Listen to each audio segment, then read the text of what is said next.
Hi, everyone. We still have quite a few people joining, so we will get started in about 30 seconds. Thank you.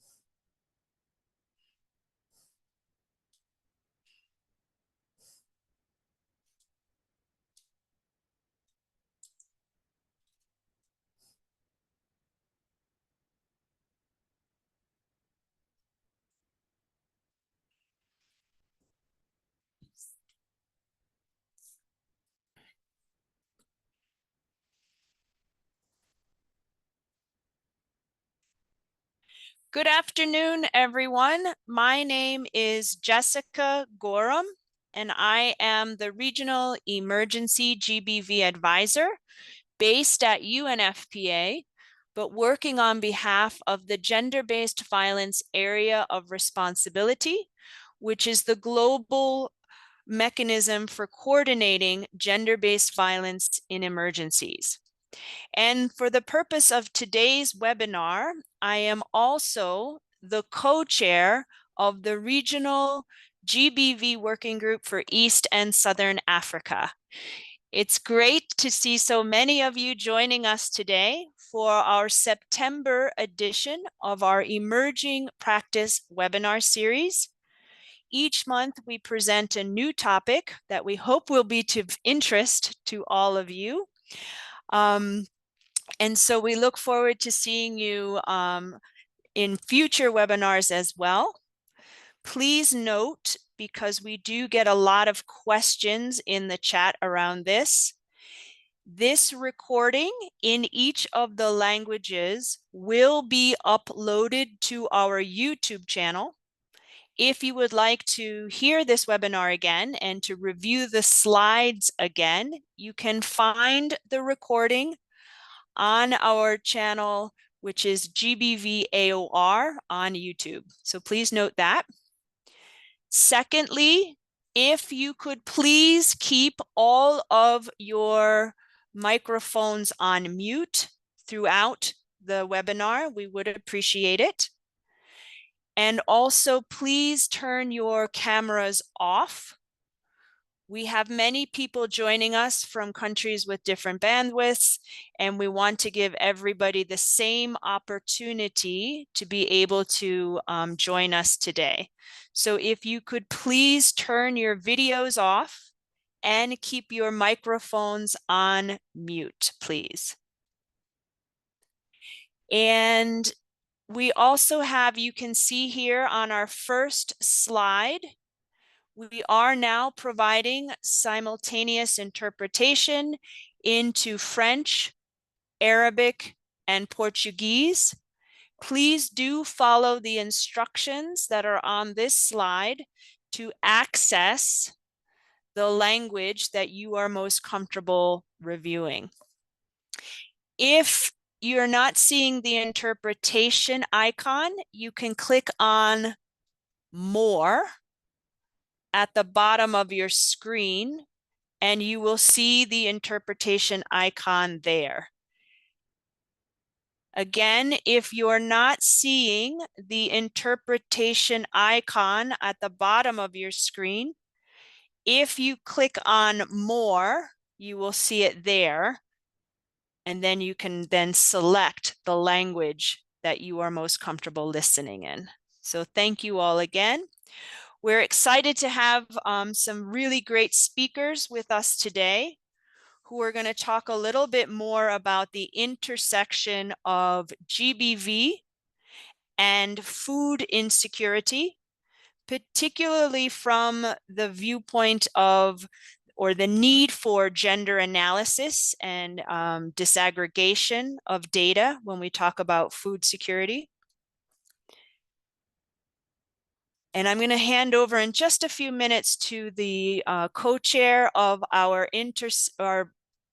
preparedness and risk mitigation pillar, Adishmado, who will present our two speakers. But first, before we do that, I wanted to provide just a very brief introduction about that intersection. And Shiva, thank you so much. Yeah. So before we get started, I wanted to just take a minute to talk a little bit about the inequitable gender norms that link the problems of food insecurity and gender-based violence.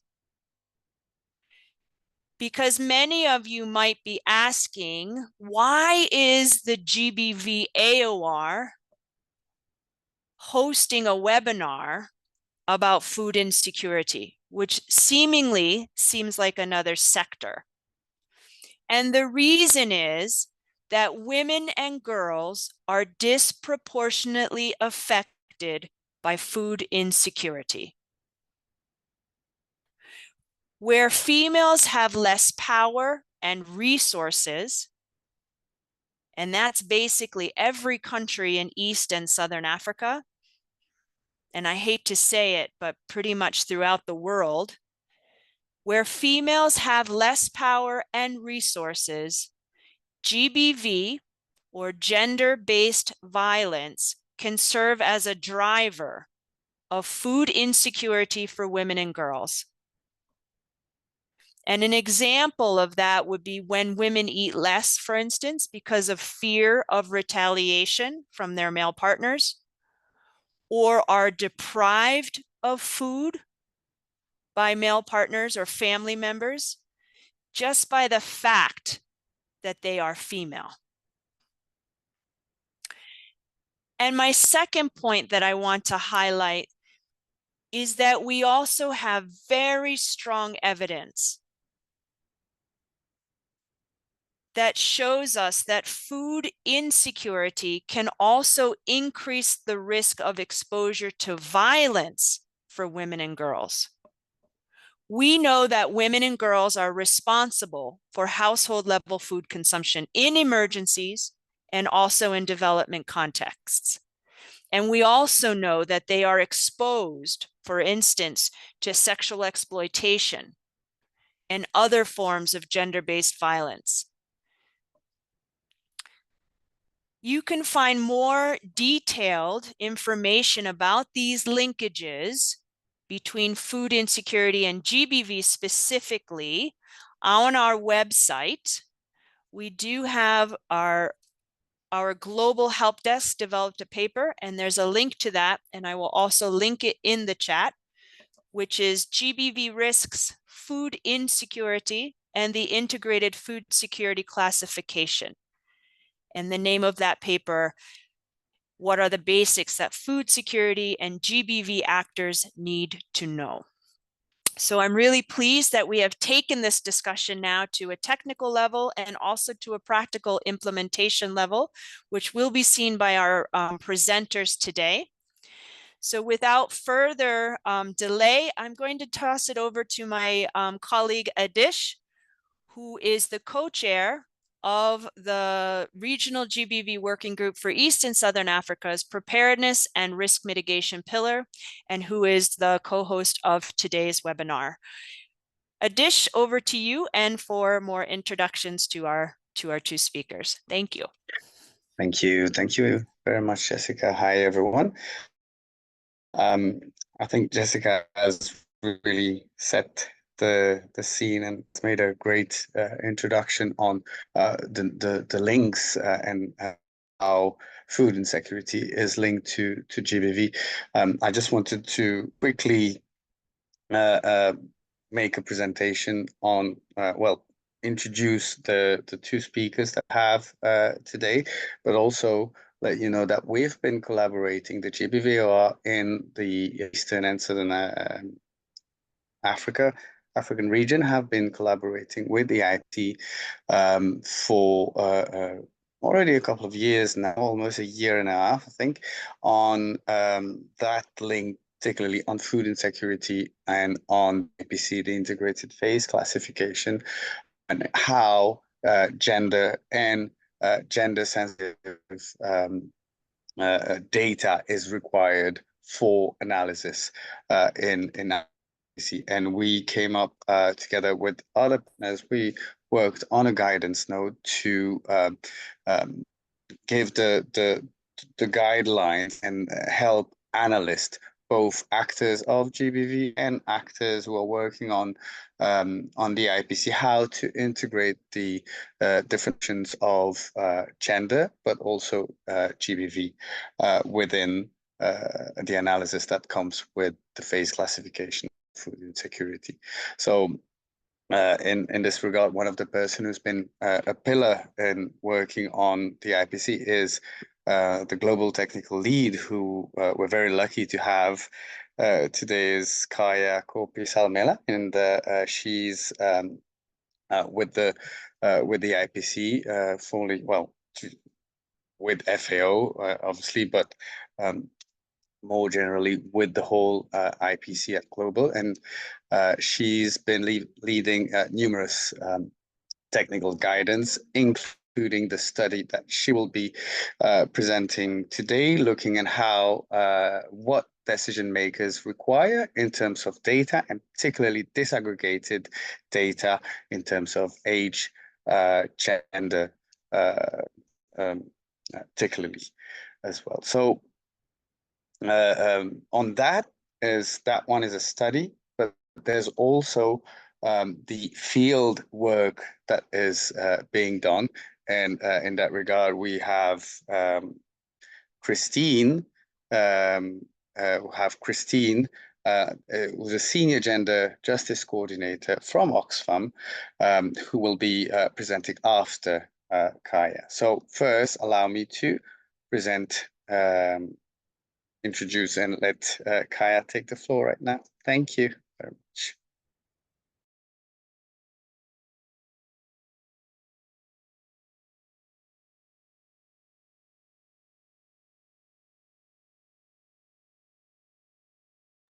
Hello, everyone. Sorry, I'm looking for the right screen to share with you.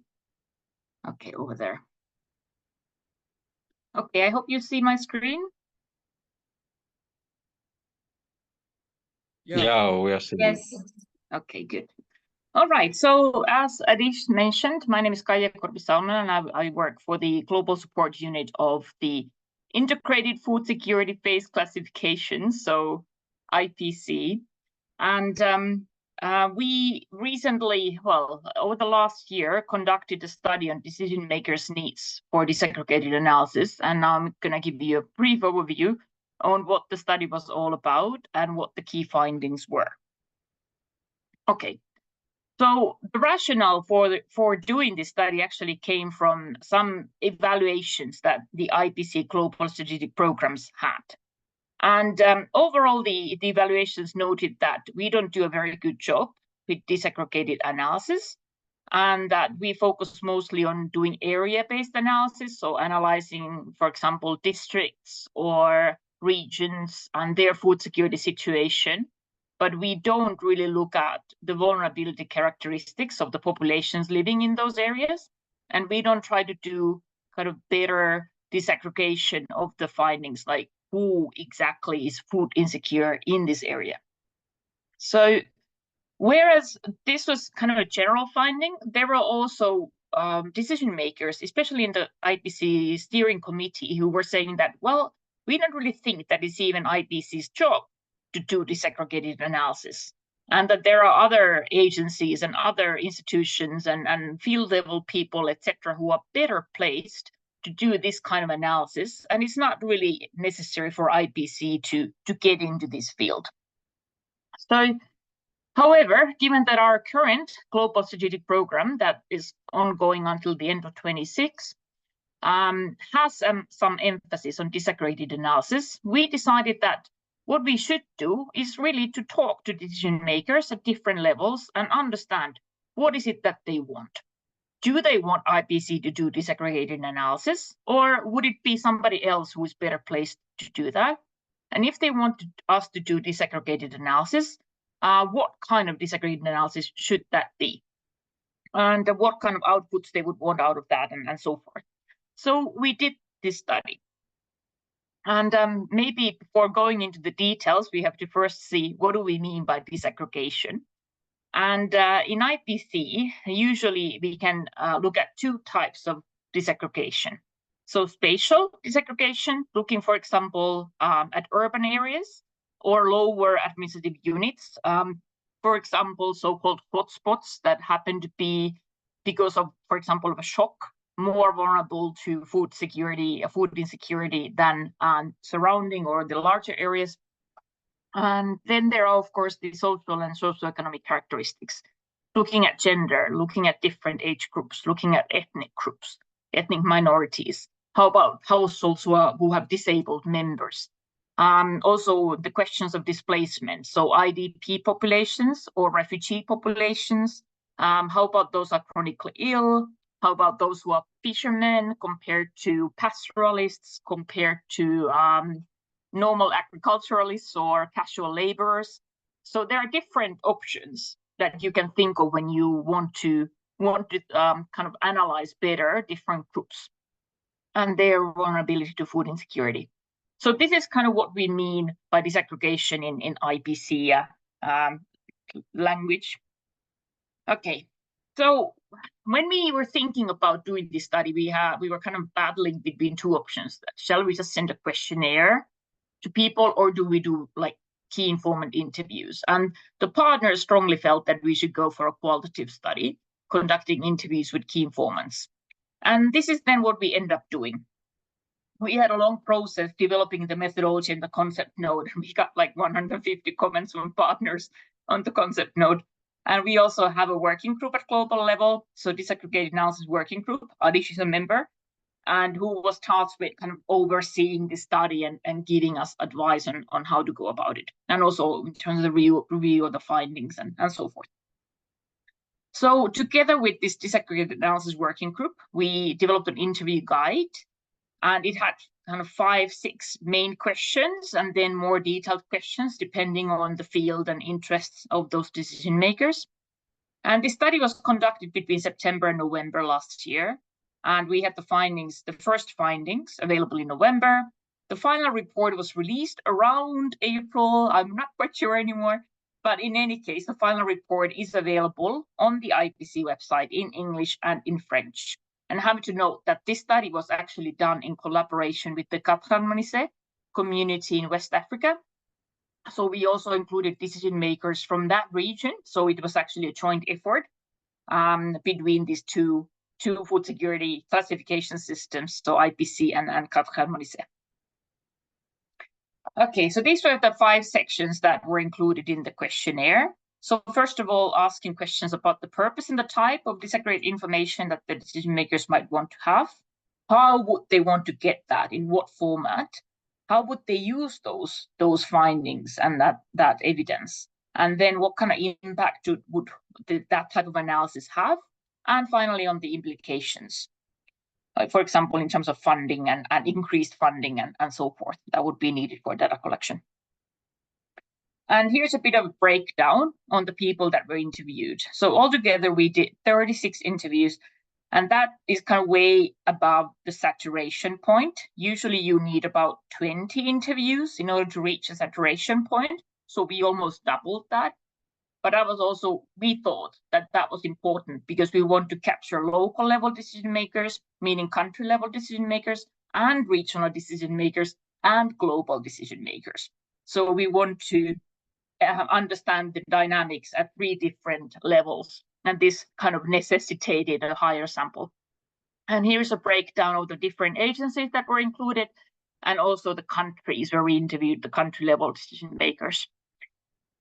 Okay.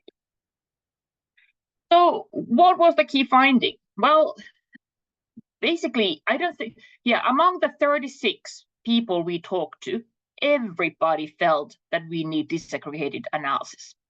So there was no one who said that, well, this is not really important and maybe you should not do it. So everybody was kind of had a strong opinion on the usefulness and the benefits of doing disaggregated analysis.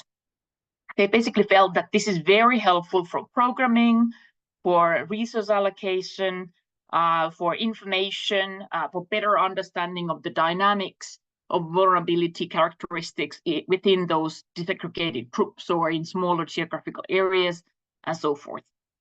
However, the decision makers also had lots of questions and some concerns about, well, again, are there maybe some been some people who are better placed to do this. How much would it cost? Can we really use this information for targeting? And how much of this information is already available? So do we need to do this because maybe the information is already there? Or is there even information available that could be used to do disaggregated analysis? So there were different questions and concerns raised, but the overall finding was that we absolutely should be doing disaggregated analysis. Okay, and I'm going to talk a little bit more about the further details on this. So this was basically across the different decision makers. This is what they felt we needed. So when we look at the acute, like the emergency situations, the type of disaggregated analysis that was considered most important is the spatial, so looking at hotspot areas, etc., and looking at displacement. So doing analysis on IDPs and refugee population. Then the secondary kind of the second most important type of disaggregated analysis was gender. So, and that already started in the emergency situations, but went on all the way to the development. So gender was always considered a priority besides the spatial disaggregation and displacement analysis. All these other characteristics were considered kind of more important for slow onset and protracted crises and for development purposes. So lumping together things like age and disability, ethnicity, morbidity, livelihood analysis, and so forth. So how overall, because this also depended very much on the type of programming that is needed in these different contexts. So when you're doing emergency response, you typically do blanket distribution. And then you only want to capture these vulnerable population groups, but you have no time to do like socioeconomic targeting. You're just distributing food or cash or whatever you're distributing to a population in a given area. So then in that case, you want to know about these small geographical areas or refugee concentrations or something. And that's where your attention is.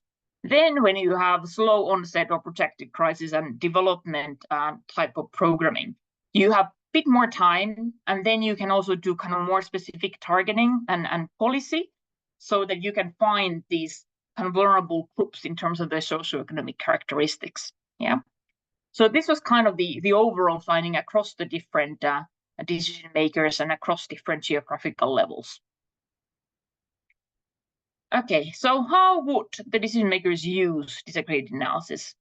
At the local level, they felt that they could use them to meet operational and project-based goals. At the regional level, the decision makers wanted disaggregated analysis in order to target countries with resources, like kind of more specific resources, depending on the type of vulnerabilities that are there, and also to kind of get some information together to prepare funding applications at the global level. So the more they have information on different disaggregated groups and vulnerability characteristics, the better proposals they can prepare for funding. At the global level, they want to use this type of information for monitoring purposes and also to ensure that the funds are allocated effectively. Right? So different levels of decision makers have different needs for disaggregated analysis, but they all felt that it would be helpful and useful.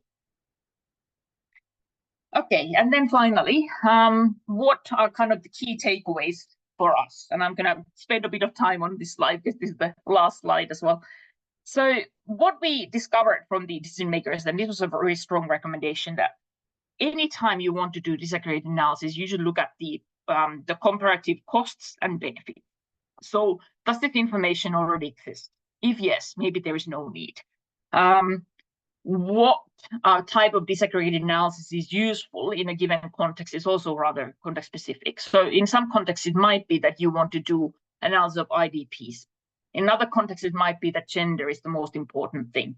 In another context, it could be ethnic minorities. And this is actually a message we've been getting from some of the Central and Latin American countries, that they would be very interested in looking at the ethnic dimension of food insecurity.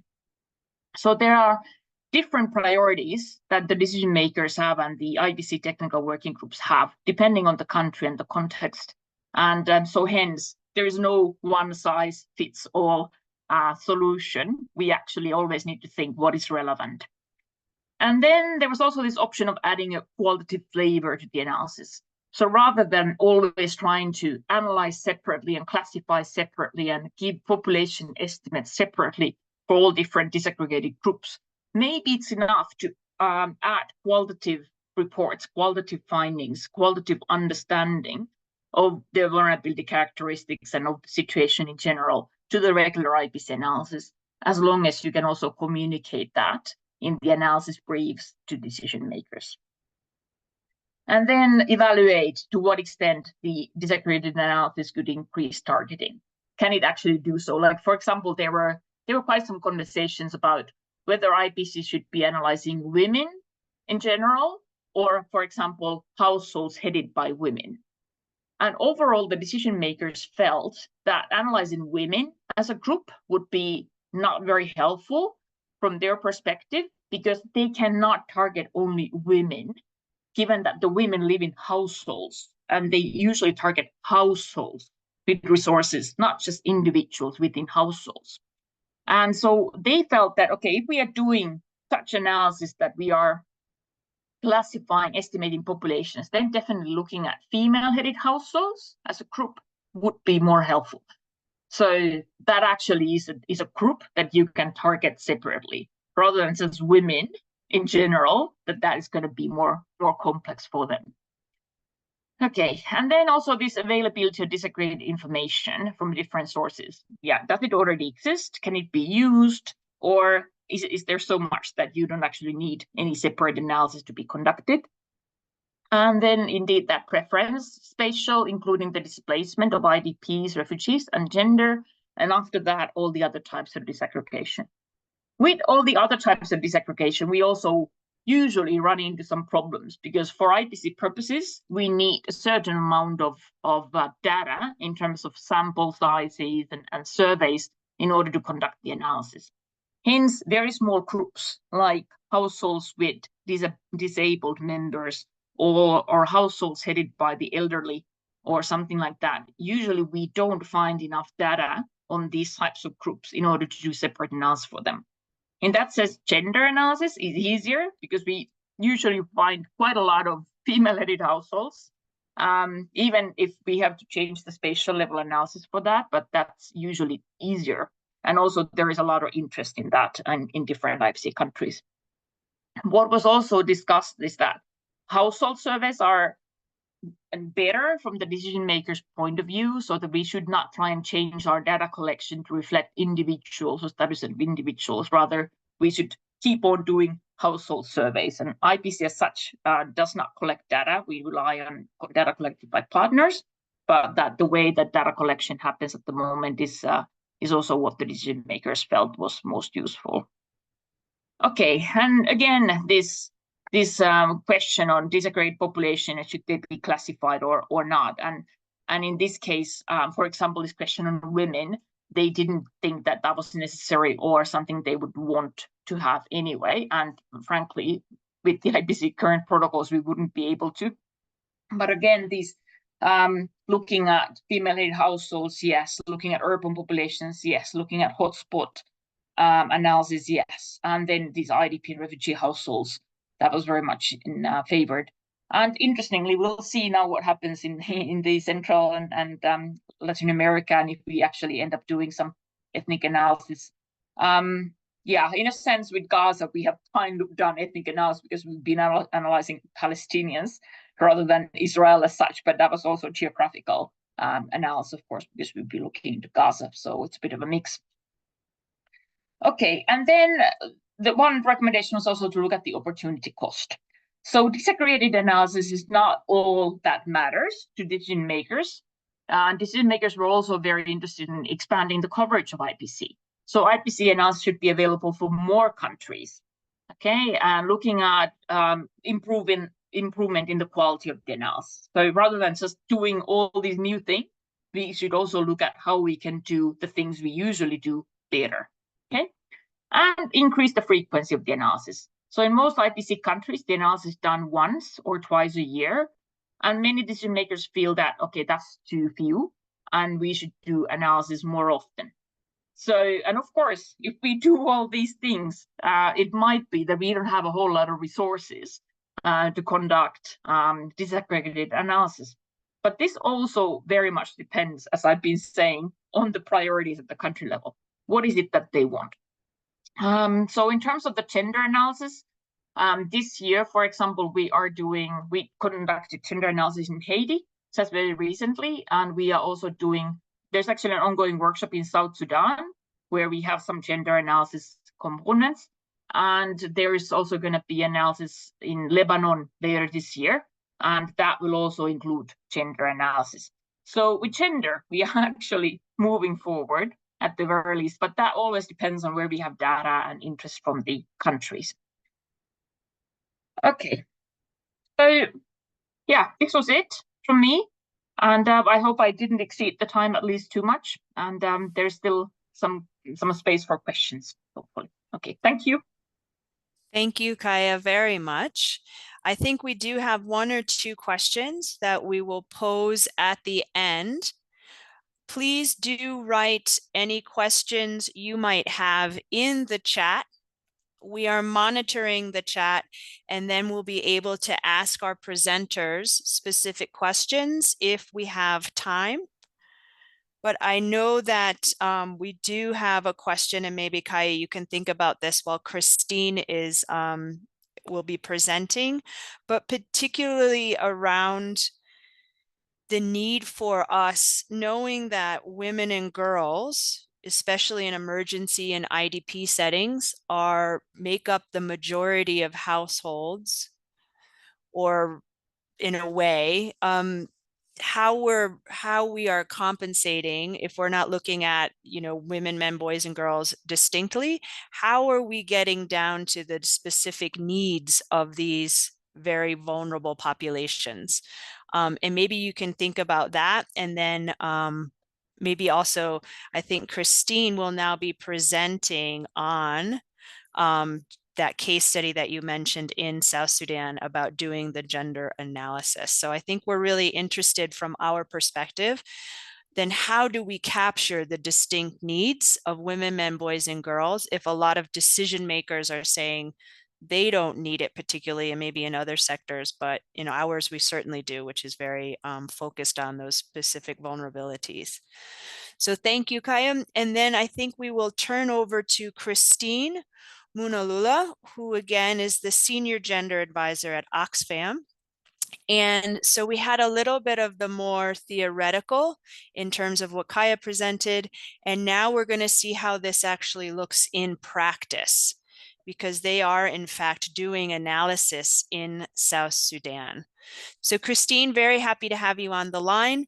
Just also a reminder to please speak slowly for our interpreters. Over to you, Christine. You have approximately 15 minutes. Thank you. Thank you very much, and good afternoon, everyone. So as earlier alluded, I am going to share the pilot that we are doing in South Sudan, and Oxfam is doing this at the same time in Lebanon, but I'm sharing the case of South Sudan. So I'm going to give an overview of just what we are doing and how, the process that we went through, and then maybe just a bit of some initial findings, because we have just finalized the data collection, and we are also participating in the IPC, in the ongoing IPC workshop that is going on right now. So a lot of my colleagues are actually at the workshop, but I took time to just make time for this presentation because we thought it was important. So we have the gender team and the food security team working on this. So I'm the gender advisor. So some of the technical questions the food security people may answer, but I'll try my best to say. So what we are sharing is really very top line of the process that we went through in terms of promoting gender sensitive IPC processes and other food security processes. So the the slides that is showing is really talking about the project, the pilot, and the whole objective is to see how we can influence and contribute to gender sensitive analysis. So next slide. Next slide, yeah. So to arrive at this, in terms of what we did, so the first step was really to engage the stakeholders, but also to do some desk review. And we actually did a gender audit of past IPC reports to just see to what extent the IPC is gender sensitive. So to actually develop tools for this pilot, we had to make reference to existing materials, the IPC reference materials, engage with the technical working group, both at South Sudan level and the regional level, but also learning from CARE International, who recently did a similar exercise in Somalia, but also a past study that was done by Oxfam in Central African Republic a few years ago. So we drew on, so the idea was to work within the existing IPC and other materials to develop this. Next slide, please. So we had to work with the IPC working group here to see where we could, to see what would be a representative sample for us to do this pilot. And we were advised that the 3 counties would be representative. And we picked one, which was IPC 2, then IPC 3, and IPC 4. So meaning IPC 4 means it's very severe, food insecurity, the food insecurity levels are very severe. Then IPC 3 is in between, and 2 is really low in terms of severity. So the idea was so that at the end we'll compare between where there's very high food insecurity and where there's low food insecurity, and compare what the gender dynamics would be like. Next slide. So to actually develop the tools, we came up with 2 for the qualitative survey and the quantitative survey. So for the quantitative, as I said, we were building on the existing tools that are there. So so one of the things that from the gender audit was that the current IPC they did households. So we did one that would look at households headed by women and households headed by men. And then we also had individual women and individual men. Then for the qualitative, we added focus group discussions. And then these focus group discussions were also gender disaggregated. We had focus group discussions for men, for women, young women, then boys and girls. And of course, key informant interviews. Next slide. Oh, yeah, so that slide just talks about the sample, which was informed mainly by the IPC working group here in terms of the qualitative data and the quantitative data. Next slide. Yeah, and then also this one just talks about within PIBO, how many focus group discussions we did and how many key informant interviews we did.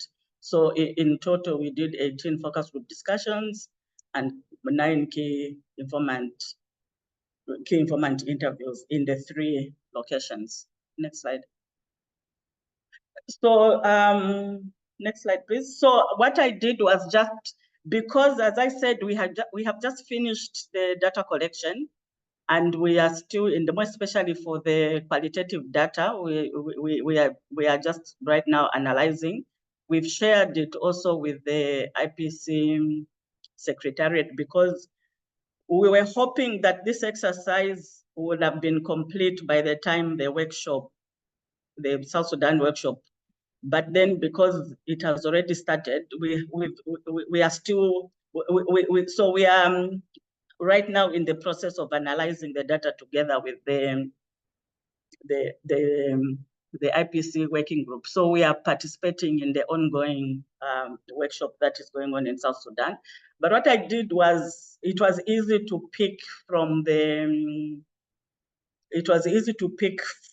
for example, the focus group discussions and the key informant interviews, to just pick some highlights that I can share here.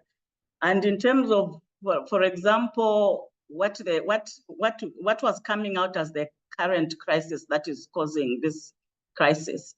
So for people, so they are really very similar, because most of the areas are flooded. And then, of course, the inflation cuts across. Then for people, for example, we have age-set fightings, which are really youth gangs that fight among themselves. This is particular to people and not the others, but it causes a lot of the crisis, the displacement, risks, which I'll be talking about later in terms of even the connection to GBV. But then also the intercommunal conflicts are also across. There was also issue of public servants not being paid. This kept coming up. And then, of course, negative cultural practices such as related to dowry, but also domestic violence, forced marriages, child marriages. So these were part of the issues that were identified from the focus group discussions as contributing to the ongoing crisis. Next slide. But in terms, again, further, like overall, when we looked at the gendered impacts in terms of, so it was really more of, in terms of getting the gendered, information from the different groups. So again, one of the things is to understand the crisis and the impact and who's affected more. It's important to ensure that we hear from the women themselves, the men, the young women, boys, girls, and also other people. So what came out was, of course, the overburden on women because of the crisis. They face physical difficulties because when there's floods, what came out was the responsibility of moving from one place to another, carrying luggage, carrying children, and all that lay mainly on the women. So meaning that was part of the effects. But then also apart from that, they also have to do the daily tasks of collecting water, collecting firewood, so that they can do their domestic chores. Then also what came out from all focus group discussions was that a lot of these roles end up being done by women. Even roles that would ordinarily have been done by men end up being done by women. So the whole idea of moving families, providing for families, lays squarely on the women. But because most of South Sudan, they are cattle keeping, so the men focus more on taking care of cattle. But then also they look at themselves as being more responsible for providing like more important things like security and incomes for families. But in terms of the daily household chores and all that is falls squarely on the women. So these are just extracts from focus groups where women were saying, so because of the ongoing crisis, so women sometimes will not have energy because they haven't eaten, and the most affected came out to be, of course, mothers, widows, female-headed households, you know, as being the ones that are particularly vulnerable. Next slide, please. So in terms of, because with all this, because we're trying to link it to GBV risks, so again, we try to look at the GBV risks and other protection risks on all the groups. So again, for women and girls, it was mainly, again, GBV-related domestic violence, denial of resources, restrictions of movement by their partners because of cultural norms and social norms, violence like abductions as they are collecting firewood, rape as they are collecting firewood or water, forced marriages because of the crisis. And then these decisions are made by fathers and uncles. So these are what was identified. For the girls, they also included, you know, being harassed and being beaten, you know, as they move around, and also, of course, being married off. But for girls, again, because of cultural norms, their movement being restricted, where they also can't collect firewood and participate in these other things because they are scared that they'll be raped and result in pregnancy. And the whole reason for this was mainly because they are, you know, for them to be married and actually bring dowry, have people bring dowry like cows. If they are raped or pregnant, then that kills those chances. So it's not really to protect them from being raped for their own, but it's really because if they are raped, then they cannot be married. And then the family will not have the cows. For men, so the communal violence, more especially revenge killings and cattle raids, it's them. So the women will be abducted, the girls will be abducted, but the men are actually killed. And then the boys are also, because they also participate in cattle rearing and all that, and also in the cattle raids. So those are some of the risks and GBV risks that came out of that. Other things, protection issues were, for example, fear of snakes and lions because they end up having to live in the bush or go to the bush to look for food or firewood.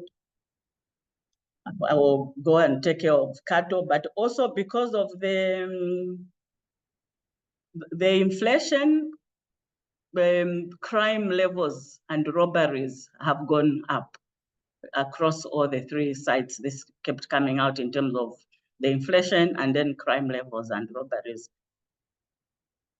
And then for young women also, there was a focus group discussion that talked about them having no access to land. And also some of them talked about not being able to get school fees because the boys will be prioritized over them. Next, so these are just, for example, just top line issues that were coming out from the focus group discussions. Next slide, please. So as I said, we had also to come up with this, we did a lot of, we got a lot of learning from what CARE recently did. So I shared this slide that actually shows a link between GBV and food security. We haven't yet finished doing our own data analysis, but I thought it would be good to share from the CARE report the slide that showed the linkage between GBV and food security. So I just got this from their report, where they say food security and GBV intersect, particularly in the domestic sphere.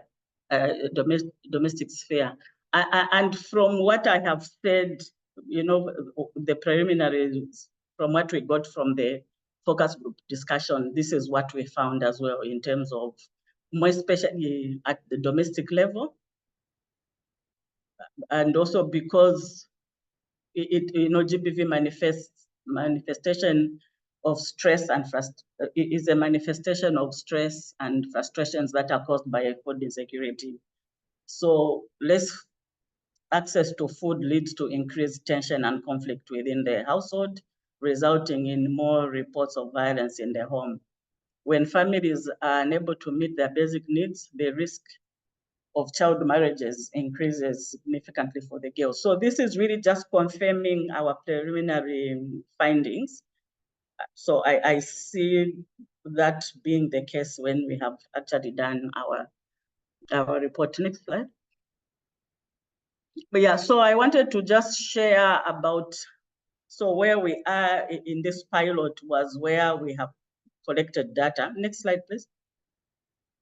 So wanted to just share our next steps in terms of, we are doing the data analysis, but then what we want to do is produce a report with the gender-centered analysis and findings, and also the recommendations. So the tools that we developed, how we developed the tools was also, for example, for the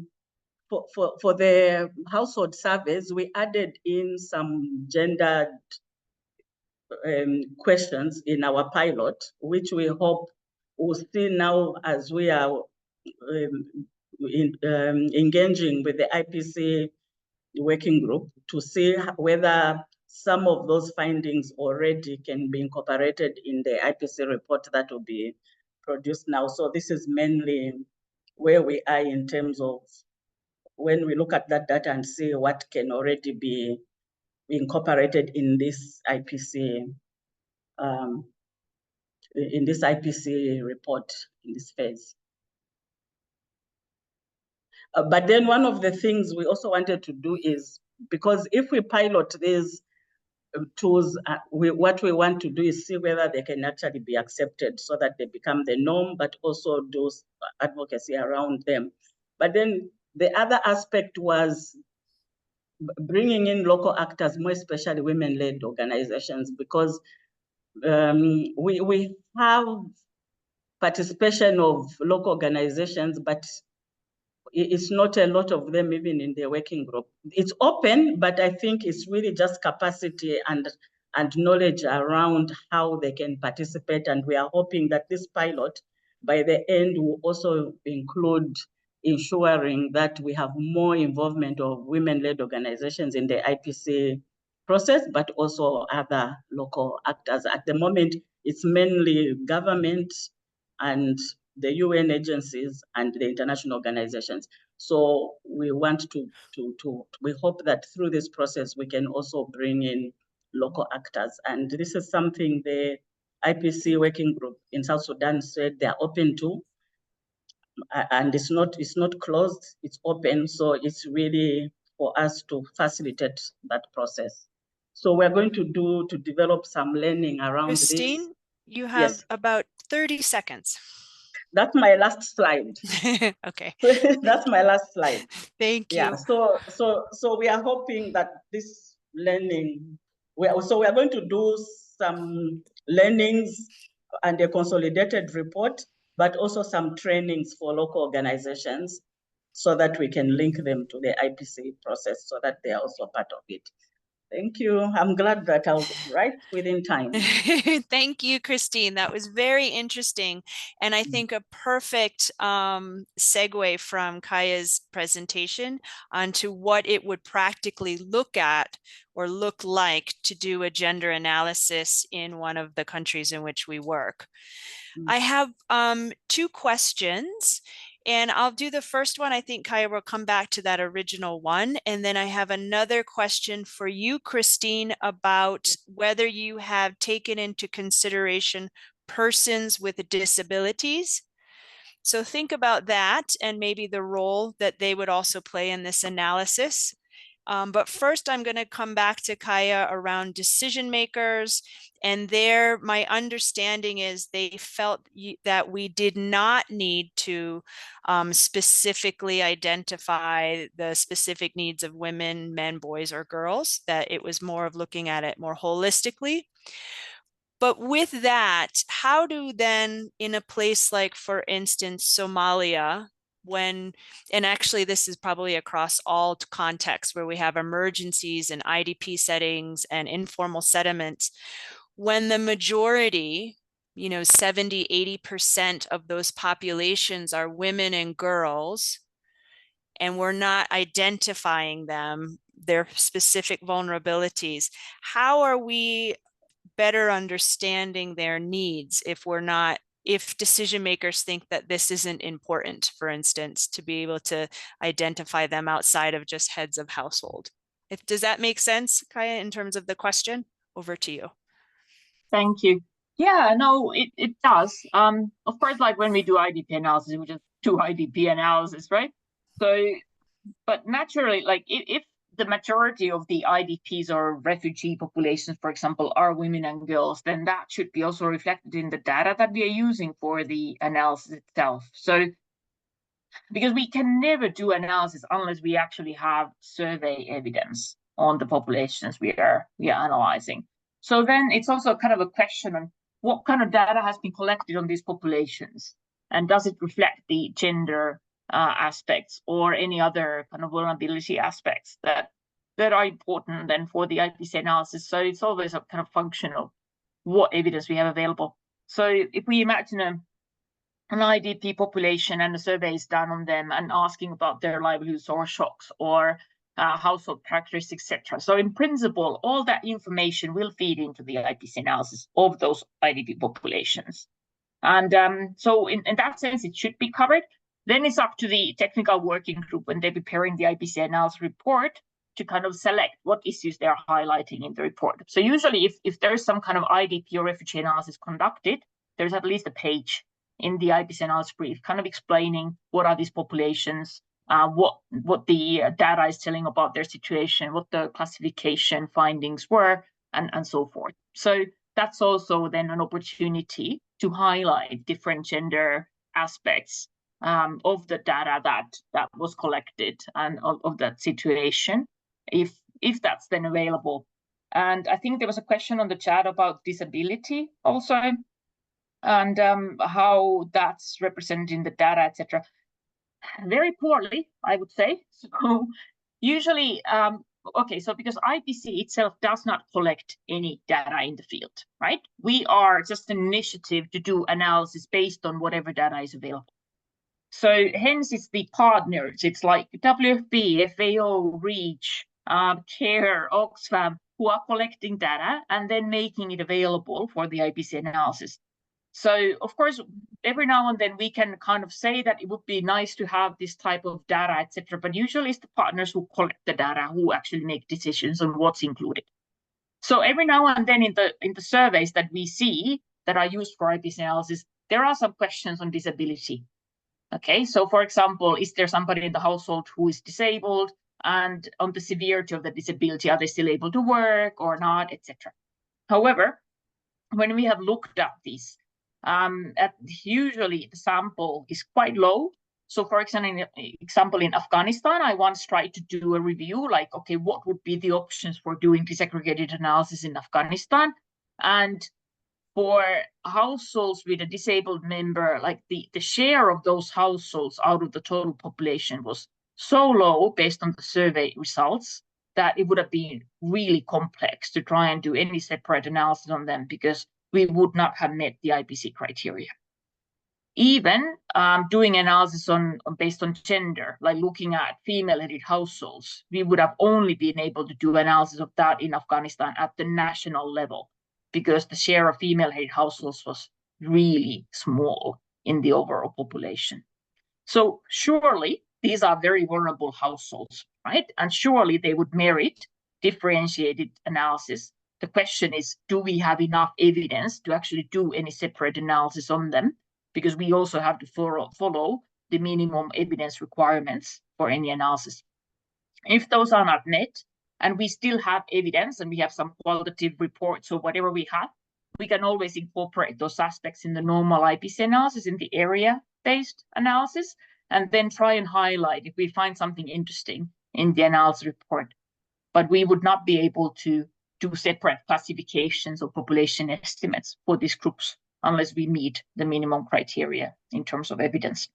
So these are kind of the limitations and the options that we have. Okay, I hope that helped. And we might already be over time. I'm sorry. So if there are any questions. No, yeah, it's very, very, very helpful. Thank you. And I think we had other questions around how you designate which sort of intersectional groups. Kaya, where can our participants find more information about some of the response that you just provided? Would it be on your website? Yeah, so the gender guidance note is on our website. Also the decision maker study that I think you posted the link to that in English and in French is on our website. And of course, like all the different IPC country briefs from IPC analysis that are conducted, whether they're acute food insecurity analysis or acute malnutrition analysis, etc., are available on the IPC website. So if you're interested in gender, for example, you can look up CAR, Central African Republic analysis from 2022, or Somalia analysis from last year, or now the Haiti analysis should be coming out in like a week or something. Yeah, so there are a few of those. And of course, IDP analyses are quite commonly conducted in countries where we have large IDP populations and so forth. So those you can find. And if you have any questions on particular countries or our approaches or whatever, then please get in touch with me. Great. Thank you so much. And Christine, just very, very briefly, can you also give us, just in 30 seconds or less, the considerations that you also used in your analysis for persons with disabilities or even others intersectionalities? So unfortunately, I have to confess that we focused a lot on looking at the existing tools and adding gender.